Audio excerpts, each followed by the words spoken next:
চাই। কেন আপনারা নারীরা নিরাপদ মনে করছেন? জামাতে নিরাপদ মনে করছি কারণ এরা ভোরবেলা ফজরের সময় 5 ওয়াক্ত নামাজ পড়ে জামাতের সাথে, মহিলারা পর্দা করে নামাজি। আর একটা যারা কোরআন তেলাওয়াত করে, যারা কোরআনের দিকে আছে, এদের কাছ থেকে কখনো আপনারা কোনো ক্ষতিগ্রস্ত হবেন না ইনশাল্লাহ। জামাত সেই পক্ষেই আছে, পূর্বে থেকেই আছে, কখনো এদের কোনো আপনি দেখবেন না, কোনো বদনাম নাই এদের। আসলে পোশাক যার যার ব্যক্তিগত বিষয়।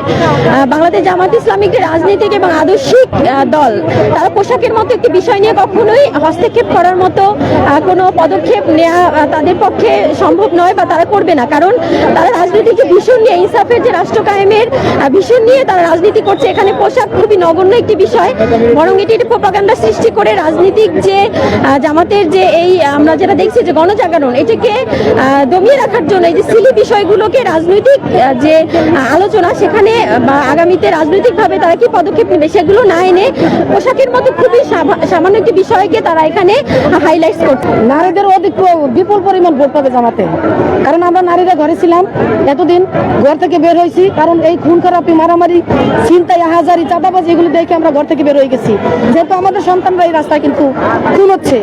এই জন্য আমরা অনেক দিনে নারীরা ভিতরে ছিলাম। এখন সমস্ত নারীরা, হিন্দু, বৌদ্ধ, খ্রিস্টান যারা আছে, এরাও কিন্তু ঘর থেকে বের হয়ে গেছে, দেখছেন আপনারা।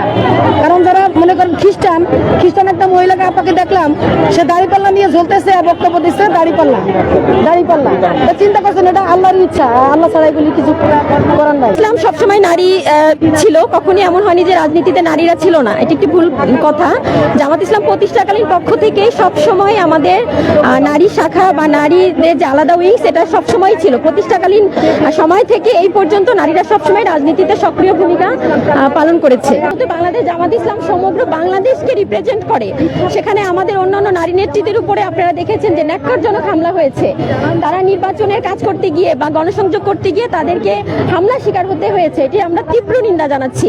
কারণ রাজনৈতিক যে দল, সেখানে সব দলেরই অধিকার আছে সব ধরনের প্রচারণায় অংশগ্রহণ করা।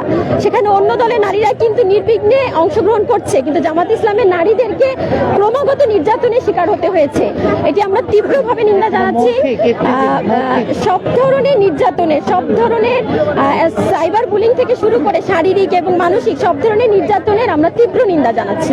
আমিরের একটি মেসেজকে ভুলভাবে উপস্থাপন করা হয়েছে। তিনি বলেছেন যে সকল নারীরা মাতৃত্বকালীন যে জটিলতা, এই জটিলতার কারণে তারা তাদের যে দক্ষতা, তাদের যে ক্যাপাসিটি, সেটাকে কিন্তু পরিপূর্ণভাবে ব্যবহার করতে পারে না। অনেক সময় কি হয় যে তাদের চাকরি কিন্তু অনেক সময় চলে যেতে হয়। সেখানে জামাতের আমির হচ্ছে এই সময়টাতেও যেন নারী তার দক্ষতাকে, যোগ্যতাকে কাজে লাগাতে পারে, সেজন্য তিনি বলেছেন যে নারীদের প্রয়োজনে কর্মঘণ্টা কমিয়ে হলেও তাদের দক্ষতাকে দেশ এবং জাতির যে কল্যাণে কাজে লাগানো হবে।